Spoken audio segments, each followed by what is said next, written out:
안녕하세요. 유석영 목사입니다. 유석영 TV를 시청해 주시는 많은 구독자 여러분께 늘 감사드립니다. 오늘은 창세기 먹방 세 번째 시간으로 창세기 1장 2절에서 3절의 말씀을 가지고 오늘 이르시되 아마르란 단어인데요. 이 주제를 가지고 말씀의 깊은 의미를 나누도록 하겠습니다. 하나님께서 창세기 1장 1절에 천지를 창조하셨습니다. 그러나 하나님께서 창조하신 이 우주가, 지구가 완전한 형태를 갖추기까지는 6일간의 시간이 걸렸습니다. 처음 하나님께서 우주를, 지구를 만드셨을 때 땅의 상태를 창세기 1장 2절은 이렇게 말합니다. 땅은 혼돈하고 공허하며 흑암이 깊음 위에 있었고 하나님의 영은 수면 위에 운행하시더라 라고 말씀을 하고 있네요. 지구가 온전한 형태를 갖추어 가기까지 처음 상태는 혼돈하였다고 말합니다. 이것이 히브리어로 토우인데 질서가 없었다라는 뜻이고요. 그 땅이 처음에는 공허했습니다. 보우라는 단어를 쓰고 있는데 이것은 텅텅 비었다라는 의미를 갖고 있고요.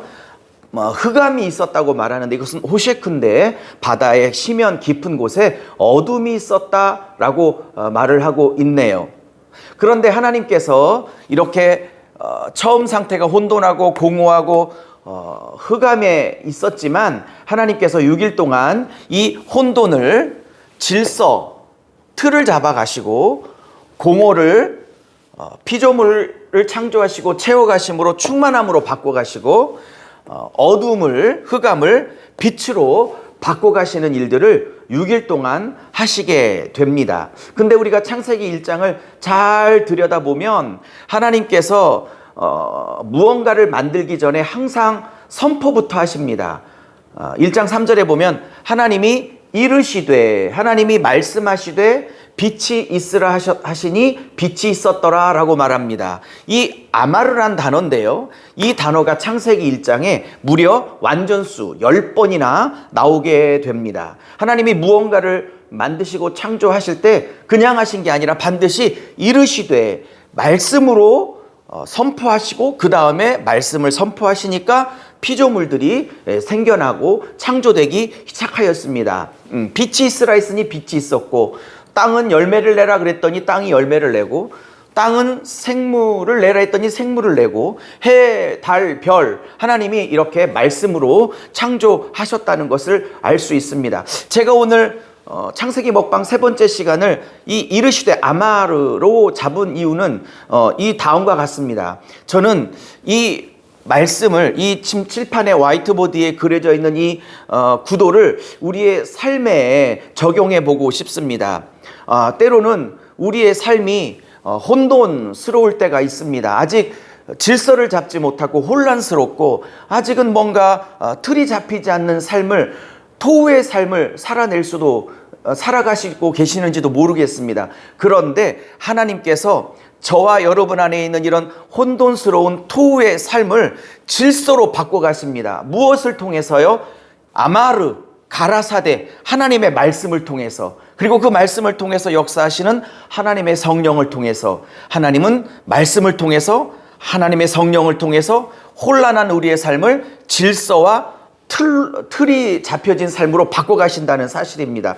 또 우리의 삶에는 우리 마음 안에, 심령 안에 공허함이 있을 수 있습니다. 내 안에 텅 빈 마음이 있을 수 있습니다. 그래서 그것 때문에 여러분이 슬퍼하고 우울하고 좌절을 느낄 수도 있습니다. 이 공허하고 텅 빈 이런 인생을 하나님은 말씀으로 가라사대, 이르시되 아마르로 바꿔가십니다. 무엇으로요?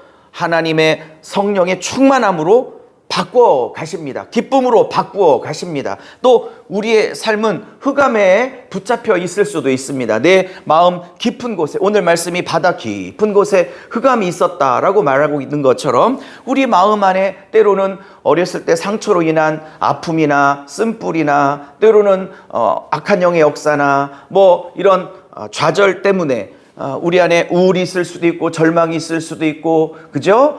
슬픔이 있을 수도 있고, 죽고 싶은 마음이 있을 수도 있고, 때로는 악한 죄악들이 우리 마음에 있을 수도 있습니다. 이런 호쉐크드, 이 어두움들을 하나님이 빛으로 바꾸어 가십니다. 무엇으로요? 10번의 아마르, 이르시되로요. 사랑하는 여러분, 하나님께서 이 왼쪽의 이 상태에서 이 오른쪽의 상태로 바꾸어 가시는 방법이 두 가지라고 오늘 창세기 1장은 말하고 있습니다. 뭐냐면 하나님의 말씀과 하나님의 성령입니다. 그러므로 정말 왼쪽에서 오른쪽으로 여러분의 삶이 바뀌고 싶다면, 정말 삶의 변화를 여러분이 원하신다면 하나님의 말씀을 여러분의 심령 안에 받아들이셔야 됩니다. 여러분의 심령 안에 하나님의 말씀을 자꾸 받아들이십시오. 그리고 인정하십시오. 그리고 붙드십시오. 그리고 하나님의 말씀 앞에 아멘 하십시오. 그러면 하나님의 성령이 여러분이 아멘하고 인정한, 그리고 받아들인 그 순종한 말씀을 사용하셔서 하나님의 영이 여러분의 삶을 왼쪽에서 오른쪽으로 다 바꾸어 내실 겁니다. 여러분 한번 보십시오. 이 왼쪽에 있는 단어들, 혼돈스럽다, 공허하다, 어둡다, 흑암, 이런 단어들이 벌써 우리 마음을 힘들게 합니다. 반면에 이 오른쪽 단어들을 보십시오. 하나님의 말씀과 하나님의 성령이 바꾸어 내신 우리의 아름다운 모습을 보십시오. 질서가 있는 삶, 틀이 잡힌 삶, 채워지는 삶, 충만한 삶, 빛된 삶. 벌써 우리의 마음이 이런 단어들을 보니까 기쁘고 행복하고 평안하지 않습니까? 오늘 세 번째 시간을 마무리하면서 한 번 더 강조합니다. 여러분의 삶이 이런 혼돈과 공허와 어둠, 흑암 가운데 있다고 생각한다면 어서 하나님의 말씀을 붙들고 심령 안에 하나님 말씀을 채우십시오. 열심히 성경을 읽으시고, 열심히 설교도 들으시고, 열심히 말씀도 읽으시고, 그리고 열심히 기도하여 하나님의 성령으로 충만케 하십시오. 삶의 변화는 오직 하나님의 말씀과 하나님의 영이 내 심령 안에 역사할 때입니다. 그러면 우리의 삶은 이렇게 멋지고 아름답고 충만한 삶으로 바뀌어갈 수 있습니다. 사랑하는 여러분, 이 아마르의 역사가 오늘 그리고 앞으로 평생간 여러분의 삶의 충만히 역사에서 우리의 삶을 하나님의 영과 하나님의 말씀이 바꾸어 가시는 역사가 있기를 주님의 이름으로 축복드립니다. 오늘 세 번째 시간 여기서 마치도록 하겠습니다. 저는 다음 시간에 뵙도록 하겠습니다. 여러분의 구독과 좋아요는 저의 말씀 사역에 큰 힘이 됩니다. 부탁을 드립니다. 다음에 뵐 때까지 건강하십시오. 예수님의 이름으로 평안을 빕니다. 유석영 목사였습니다. 감사합니다.